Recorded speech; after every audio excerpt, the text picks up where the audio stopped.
my thoughts on this, I culminated around 3 priorities. Talking about accountability, talking about the budgeting of this whole thing, and how do we empower community members to get involved. So from an accountability perspective, at this point I don't see a lot of accountability measures in City Hall for what happens if a department decides not to follow the 2040 plan. So when we talk about accountability, a big piece of that is budget accountability.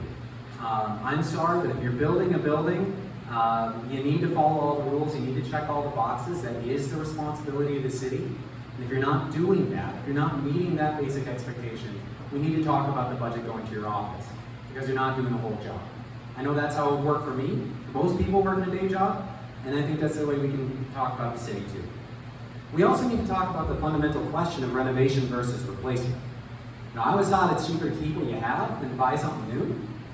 And I think when we talk about these questions, we really need to ask ourselves, show me the money. What is the difference? What are we giving up by tearing something down versus what are we keeping by restoring, renovating, and improving what we already have? And we've already talked, and you all have talked plenty about the carbon impact alone of destruction of building something new. The impact, especially of the smoke and the air that we experienced the last few days, we can renovate a lot of our older homes and older buildings and keep them nice and wonderful and keep St. Paul the way it is in 5 days. Next is the budget. Again, I mentioned this at the top. We don't have the money for a lot of stuff, so bringing everybody to the table to pay into the property tax system is important.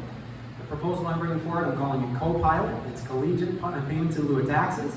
It's asking the 5 largest landowners in the city, who are private colleges, $740 million in real estate collectively, to pay 1.25% of their annual property tax value to the city. That's $9 million a year that we can use for discretionary projects like this. The last piece is community empowerment. I think the worst thing we can do is create more boundaries, barriers, and walls and lines between city government and everyday people. And so engaging with people, making sure there's grassroots nomination processes for everyday neighbors to say, hey, I think this building means something to me, is really important, because there's a lot of, I'll be honest, there's a lot of folks who look like me in this room right now, but as this city changes, our Hmong, East African, Black neighbors, and neighbors from all around the world are going to want to preserve the buildings that are important to them. If we're not making these processes easy to understand, then preservation will be the process for white homeowners. It won't belong to everyone. And we need to make sure that everyone can preserve what matters to them in this city, no matter where they come from, what they look like, or what language they speak. That's empowerment, and that's what I'm looking to bring to council. Thank you.